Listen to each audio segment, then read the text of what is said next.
Hello students, physics में next chapter है electromagnetic induction. तो बेटा इलेक्ट्रोमैग्नेटिक इंडक्शन क्या होता है? ये एक प्रोसेस होती है जिससे बिजली बनाई जाती है। अब बिजली दो टाइप की होती है, एसी और डीसी। एसी का मतलब अल्टरनेटिंग करंट और डीसी का मतलब डायरेक्ट करंट। डायरेक्ट करंट तो वो होता है जो बैटरी या सेल में से जो निकलती है, वो तो डायरेक्ट करंट होता है डीसी। और एसी होता है अल्टरनेटिंग करंट, जो जनरेटर से बनती है। तो जनरेटर से जो बिजली बनती है वो बनती है इलेक्ट्रोमैग्नेटिक इंडक्शन की प्रोसेस द्वारा। और इलेक्ट्रोमैग्नेटिक इंडक्शन जो प्रोसेस है, इसकी डिस्कवरी की थी माइकल फैराडे नाम के साइंटिस्ट ने 1831 में, 1831 में। उससे पहले एच.सी. ओस्टर्ड, हैंस क्रिश्चियन ओस्टर्ड साइंटिस्ट हुआ है 1820 में। उसने ये पता लगाया था magnetic effect of electric current का, कि जो इलेक्ट्रिक करंट होता है उसमें मैग्नेटिक इफेक्ट भी होता है। ये तो पता लगाया था एच.सी. ओस्टर्ड ने 1820 में। उसके बाद माइकल फैराडे ने ये पता लगा दिया कि जो मैग्नेटिक इफ़ेक्ट है उसके द्वारा हम बिजली भी बना सकते हैं, एसी बना सकते हैं, अल्टरनेटिंग करंट। तो माइकल फैराडे ने जो डिस्कवरी की इलेक्ट्रोमैग्नेटिक इंडक्शन की, उसी के कारण ही आज हम बिजली के इंस्ट्रूमेंट्स का यूज़ कर पा रहे हैं। पंखा, एसी, प्रेस, हीटर, फ्रिज, जितने भी इंस्ट्रूमेंट्स हैं, सबके पीछे, सबके चलने के पीछे माइकल फैराडे की जो डिस्कवरी है इलेक्ट्रोमैग्नेटिक इंडक्शन, उसका हाथ है। तो माइकल फैराडे एक बहुत ही गरीब परिवार में पैदा हुए साइंटिस्ट थे, और ये इनकी पढ़ाई सिर्फ प्राइमरी तक पढ़े हुए साइंटिस्ट थे। माइकल फैराडे प्राइमरी तक पढ़े थे सिर्फ। उसके बाद मेहनत मजदूरी करके इन्होंने फिर आगे रिसर्च की है। हालांकि आगे पढ़ाई भी की इन्होंने मेहनत मजदूरी करके, लेकिन स्टार्टिंग में ये सिर्फ प्राइमरी तक ही पढ़े थे, और इतने बड़े साइंटिस्ट हो गए कि आज हम उन्हीं की डिस्कवरी का फ़ायदा उठा रहे हैं। बिजली के इंस्ट्रूमेंट सारे उन्हीं के कारण हैं। तो ये देखो बेटा, होता क्या है इलेक्ट्रोमैग्नेटिक इंडक्शन। ये मैग्नेटिक फ्लक्स आपने पिछले चैप्टर में पढ़ा था, थोड़ा इस चैप्टर में भी आएगी इसकी डिटेल। तो इलेक्ट्रोमैग्नेटिक इंडक्शन क्या होता है? ये ऐसी प्रोसेस होती है इसमें ईएमएफ बनता है। ईएमएफ का मतलब इलेक्ट्रोमोटिव फोर्स या इंड्यूस्ड करंट बनता है, यानी करंट इंड्यूस होता है। कब होता है? जब मैग्नेटिक फ्लक्स में चेंज आता है। मैग्नेटिक फ्लक्स में जब चेंज आता है तो उससे इलेक्ट्रिक करंट इंड्यूस होता है या ईएमएफ इंड्यूस होता है, जब कॉइल में मैग्नेटिक फ्लक्स चेंज होता है। एक तो कॉइल शब्द बार बार आएगा। कॉइल समझ लो क्या होता है। अब जैसे ये पेन है, इस पे तांबे की तार लपेट दें ऐसे, तो वो कॉइल बन जाएगी। जैसे ये ले लेते हैं, तो इस पे तांबे की तार लपेट दी ऐसे, बहुत सारी टर्न्स लपेट देंगे ऐसे, तो ये कॉइल बन गई। तांबे की तार लपेट दी तो ये बन गई कॉइल, तो उसको कॉइल कहते हैं। तो इस कॉइल में अगर मैग्नेटिक फ्लक्स में चेंज आए, चेंज कैसे आएगी? इस कॉइल के नज़दीक मैग्नेट को लेके आएंगे, मैग्नेट को लेके आएंगे इसके नज़दीक, जैसे north pole, south pole. Magnet को इसके नज़दीक ऐसे लाएंगे ऐसे, तो इसमें ईएमएफ इंड्यूस हो जाएगा। तो इसमें यहाँ पे वोल्ट मीटर लगाएंगे, तो उस वोल्ट मीटर की जो सुई है उसमें डिफ्लेक्शन आएगा। ये फैराडेज एक्सपेरिमेंट भी है, ये आपको लैब में भी करवाएंगे। फैराडेज एक्सपेरिमेंट लैब में बना के दिखाएंगे। इससे चुंबक से आपको बिजली बना के दिखाएंगे लैब में। तो ये इलेक्ट्रोमैग्नेटिक इंडक्शन की प्रोसेस होती है, EMI। और यही वो प्रोसेस है जिसके कारण आज इलेक्ट्रिकल इंस्ट्रूमेंट्स चलते हैं। बिजली के कारण ही दुनिया में क्रांति आ गई। तो वो कौन सी प्रोसेस है? वो इलेक्ट्रोमैग्नेटिक इंडक्शन है। आगे मैग्नेटिक फ्लक्स देखिए। मैग्नेटिक फ्लक्स तो आपको पिछले चैप्टर में भी करवा था, थोड़ा सा और रिवाइज कर लेते हैं। पहले इलेक्ट्रोमैग्नेटिक इंडक्शन की जो डेफिनेशन है ये यहाँ से लेके यहाँ तक आपने याद करनी है। ये डेफिनेशन है और ये इसकी इंट्रोडक्शन ये भी पढ़ लेनी है आपने। तो मैग्नेटिक फ्लक्स फाई होता है। ये क्या होता है? ये total magnetic lines of force होती हैं। जैसे कोई मैग्नेट है, जैसे मैग्नेट है नॉर्थ साउथ, तो इसका कोई एरिया ले लिया, उस एरिया के हिसाब से total number of magnetic lines of force वो होता है magnetic flux. The total number of magnetic lines of force crossing the surface normally is called magnetic flux. और मैग्नेटिक फ्लक्स को फाई द्वारा लिखते हैं। स्केलर होता है, स्केलर क्वांटिटी होती है। तो मैग्नेटिक फ्लक्स का फॉर्मूला देखो, बताया पहले भी आपको, B delta S cos theta. B तो है magnetic field, strength of magnetic field. Delta S है एरिया, चेंज इन एरिया, और कोस थीटा एंगल है।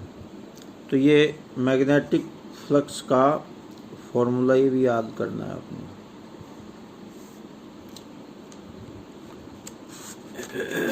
आगे देखो,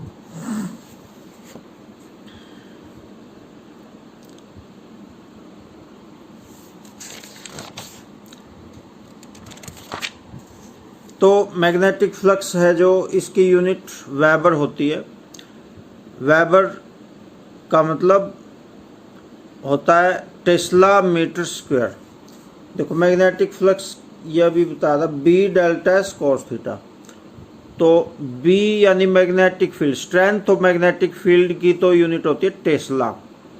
और सरफेस एरिया, सरफेस एरिया की यूनिट होती है मीटर स्क्वायर, ये वाले मीटर स्क्वायर। और कोस थीटा की यूनिट कोई होती नहीं। तो वेबर का मतलब टेस्ला मीटर स्क्वायर, ये याद रखना आपने। और टेस्ला का मतलब होता है वेबर पर मीटर स्क्वायर। ये मीटर स्क्वायर उधर जाके माइनस हो जाएगा।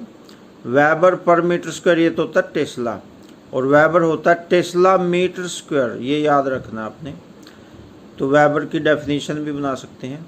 Magnetic flux linked with a surface area of 1 metre square. जितनी भी magnetic flux 1 metre square area में लिंक होगी, उस मैग्नेटिक फ्लक्स को 1 वेबर कहेंगे। सीजीएस सिस्टम में इसकी यूनिट मैक्सवेल होती है, और 1 मैक्सवेल होता है Gauss centimetre square CGS system में।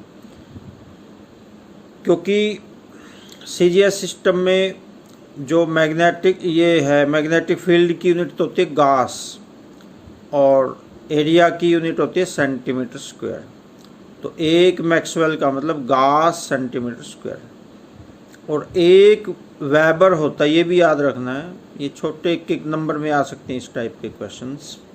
1 वेबर होता है 10 करोड़ मैक्सवेल, 10 पावर 8। 10 पावर 7 जो होता है वो 1 करोड़ होता है, और 10 पावर 8 का मतलब 10 करोड़।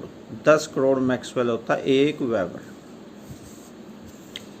और ये है इसका डायमेंशनल फॉर्मूला, m की 1, l की 2, t की -2, a की -1। और ये जो a होता है इसका मतलब एम्पियर होता है, एम्पियर। और जो इलेक्ट्रिक चार्ज है उस वो होता है AT, एम्पियर टाइम। ये फर्स्ट यूनिट में आया था। तो नेक्स्ट देखिए बेटा, फैराडेज एक्सपेरिमेंट्स। फैराडेज एक्सपेरिमेंट अभी इसकी डिटेल मैं आपको नहीं करवाता, क्योंकि ये आपको लैब में फैराडेज एक्सपेरिमेंट करवाना पड़ेगा, तब इसकी थ्योरी आपको समझ में आएगी। बिना करवाए, लैब में बिना करवाए इसकी थ्योरी आपको समझ में नहीं आएगी। तो ये जब लैब में करवाएंगे तब भी ये टॉपिक आपने करना है। वैसे मैं थोड़ा आपको बता देता हूँ फैराडेज एक्सपेरिमेंट क्या है। जैसे ये कॉइल है, ये वोल्ट मीटर लगा दिया, तो इसके नज़दीक ये मैग्नेट लेके आएंगे। ऐसे मैग्नेट जब लाएंगे, ऐसे नॉर्थ पोल को लेके आएंगे ना, ऐसे ऐसे, तो यहाँ गैल्वेनोमीटर ले लेते हैं वोल्ट मीटर के बजाय। गैल्वेनोमीटर में डिफ्लेक्शन आए, उसकी सुई ऐसे हो जाएगी, जैसे ऐसे बीच में सुई है तो ऐसे हो जाएगी। नॉर्थ पोल को लेके आएंगे, तो ये करवाएंगे आपको एक्सपेरिमेंट लैब में। अब जब इसको नॉर्थ पोल को दूर लेके जाएंगे तो सुई ऐसे हो जाएगी। नज़दीक लाने में अगर ऐसे हुई है तो दूर ले जाने में ऐसे हो जाएगी, अपोजिट डायरेक्शन में जाएगी सुई गैल्वेनोमीटर की। ऐसे ही अब मान लो साउथ पोल को लेके आते हैं, साउथ पोल को इसके नज़दीक लाते हैं। नज़दीक लाने में, नॉर्थ पोल को नज़दीक लाने में सुई ऐसे हुई थी, तो साउथ को लाने में ऐसे होगी, उल्टा। नॉर्थ पोल को लाने में सुई की जो डिफ्लेक्शन है, साउथ को लाने में उससे उल्टी बनेगी। नॉर्थ को लाने में ऐसे हुई है तो साउथ को लाने में ऐसे होगी, उल्टी डायरेक्शन में होगी। ये फैराडेज एक्सपेरिमेंट है। तो फैराडेज एक्सपेरिमेंट तो यही है वैसे तो जो मैंने अभी करवाया, लेकिन ये डिटेल आपको लैब में मैं करवाऊंगा एक्सपेरिमेंट, तब आएगी समझ में। तो डिटेल अभी आप पढ़ सकते हैं, समझ में नहीं भी आती है तो कोई ऐसी टेंशन नहीं लेनी है।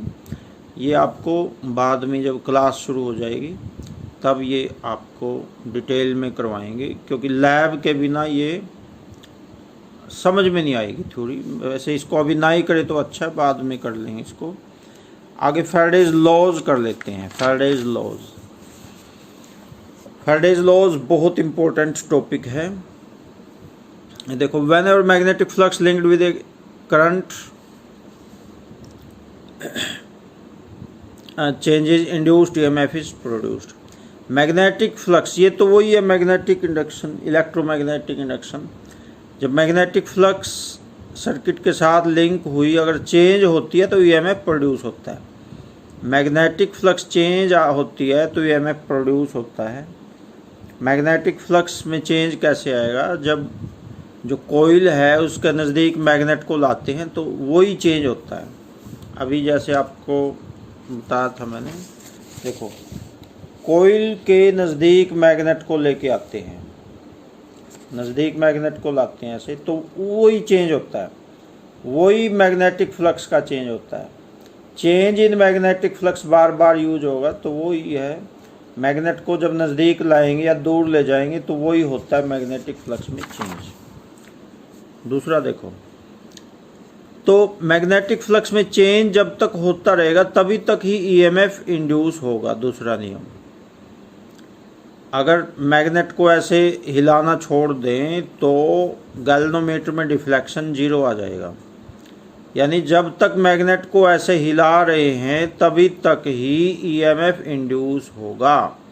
मैग्नेट को हिलाना छोड़ दिया तो ईएमएफ इंड्यूस होना बंद हो जाएगा, गैल्वेनोमीटर में डिफ्लेक्शन 0 हो जाएगा। तीसरा नियम देखो, the magnitude of induced EMF is directly proportional to the rate of change of magnetic flux linked with a circuit। तो EMF इंड्यूस कितना होगा? जो रेट ऑफ चेंज है, जैसे मैग्नेट को आराम आराम से अगर ऐसे हिला रहे हैं, कोइल के नज़दीक मैग्नेट को आराम आराम से हिला रहे हैं तो थोड़ा EMF इंड्यूस होगा। अगर स्पीड से हिला रहे हैं ऐसे तो ज़्यादा इंड्यूस होगा। ये तीसरा नियम है, directly proportional to the rate of change of magnetic flux. आराम आराम से हिला रहे हैं तो थोड़ा ईएमएफ इंड्यूस होगा, और ज़ोर ज़ोर से हिला रहे हैं तो ज़्यादा ईएमएफ इंड्यूस होगा। यही है थर्ड लॉ। तो आगे ये भी आपको फिर नेक्स्ट वीडियो में करवाएंगे, क्योंकि ये वीडियो ज़्यादा लंबी हो जाएगी, फिर ये डाउनलोड करने में आपको दिक्कत आएगी। तो बाकी फिर आपको नेक्स्ट वीडियो में ही करवाएंगे। अभी इस वीडियो में इतना ही रहेगा। Okay, thanks.